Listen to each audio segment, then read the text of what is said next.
I find myself to be quite open to new kinds of music.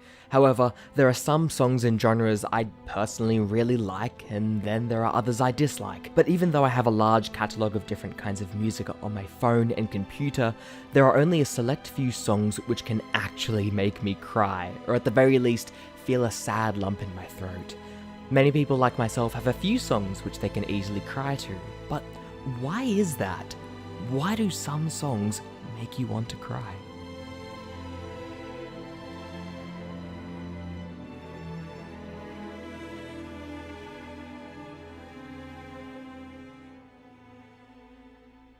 Personally, I loved the 2018 anime Violet Evergarden, and the majority of the stories it told just got my emotions going like crazy. Violet Evergarden is a gorgeous anime and has a phenomenal soundtrack, which intertwines itself throughout the story of each unique episode. Like most other shows and movies, it uses its original soundtrack to enhance the audience's experience with what's happening on screen.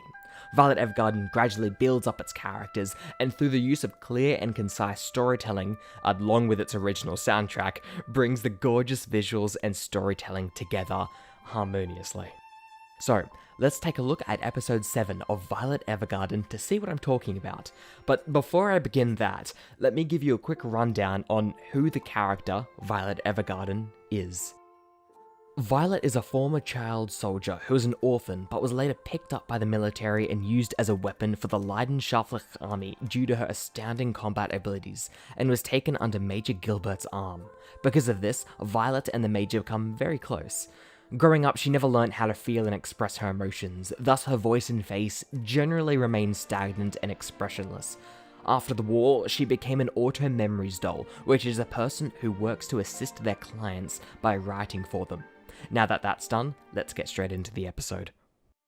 We start off with the song The Voice in My Heart, playing as Violet begins her new assignment, to help a playwright with writer's block construct the script for his new play. The plot reveals to the audience that the man has lost someone dear to him, and because of that, he has resorted to alcohol, and Violet finds it difficult to get him to work with her in writing his new children's play. The mildly humorous and blunt interactions between the two are overlaid with Another Sunny Day, and its cheery, light-hearted tone sells the awkwardness and difficulty Violet is having with this new client. Violet eventually manages to get the client to work with her to create the play. The man's storytelling intrigues her, and the two interact with each other in a positive manner. Those Words You Spoke to Me plays lightly in the background. Its drifting notes and steady tempo leads us to believe Violet is successfully connecting with the man and his storytelling. The two then have a break, and Violet finds a beautiful parasol in the man's house. However, simply leaning the parasol on her shoulder triggers the man into an emotional fluster. He relays the story of his daughter's life and untimely death. The man tells Violet about his daughter's happiness, her innocent personality, and her wishful thinking to be able to walk across the lake with that very parasol. The fitting named song, Never Coming Back, plays. The violin's notes grasp at your heart, and the vocals feel like a metaphor for how delicate life can be. However, life ends, and the man's daughter is never coming back. The song ends with plucks of strings, which subsequently end in silence.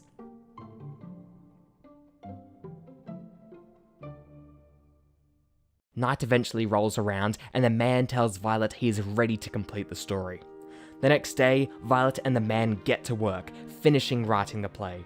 Violet is doing her job, and the man is not being a bother whatsoever.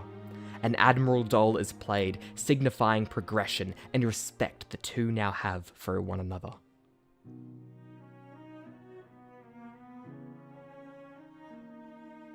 Alright, this is it. The episode has given us an introduction, complication, and now the show starts cutting up onions right in front of us while slapping us across the face with feels. Violet helps the man visualize the ending of his play by flying across the lake with his daughter's parasol.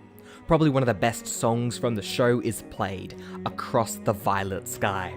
The calm start to the song follows the man's thoughts of his daughter and her wish to cross the lake with her parasol. The swelling of emotion and Violet crossing the lake are brought together by the song building up into a plethora of sound. Violins, pianos, trumpets and more gather together to create a magnificent scene which releases all the built-up emotion one has gathered throughout the episode.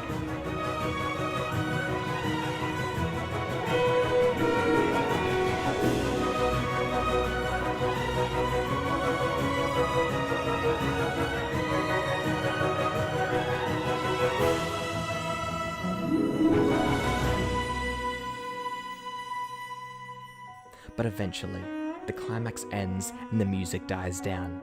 The man can finish writing his play, and Violet has succeeded in her job and has gathered a greater understanding of what a person can feel when they lose someone dear to them.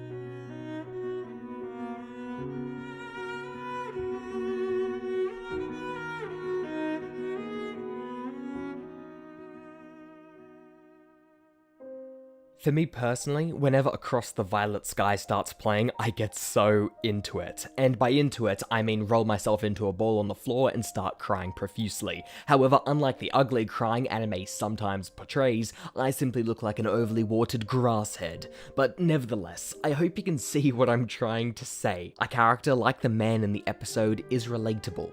Everyone has experienced loss, in one way or another, some to a greater degree than others, which may affect the way some people may feel while watching this particular episode. But the story is well written, the visuals are stunning, and the music brings it all together fantastically. Each song always managing to complement and coexisting with whatever's happening on screen. Some songs, like Across the Violet Sky, might not make you feel like crying, but I feel like everyone has a song or so which can bring back sad memories. You may have been listening to a song during a funeral, or have a song on repeat after a horrible breakup. You may have a go-to playlist to listen to when you're feeling lonely or sad. Whatever the situation is, these songs can bring back painful memories, which have the potential to make one emotional and lead to tears. Obviously, these examples are not set in stone, and it's not like you've been programmed to cry every time you hear a specific song. But depending on how you feel at the time, you may listen to a song you're emotionally connected with no second thought. Or maybe you listen to it and it brings back sad memories of something which happened months or even years prior. For me personally, I love listening to Dean Martin's When You're Smiling, whenever I'm sad or wanting to feel comforted. But obviously the songs you're emotionally connected with will vary from person to person. The whole world smiles with you. Well, that's the end of the script. I think I'll just fanboy over some amazing songs in anime, video games, and whatever, so let's get into that. Oh my gosh, wasn't The End such a heart-wrenching song to listen to at the end of the DS game, Drawn to Life? That game was so underappreciated, but was fan-freaking-tastic. I will fight anyone to the death if they say otherwise. I got that nostalgia bias, okay?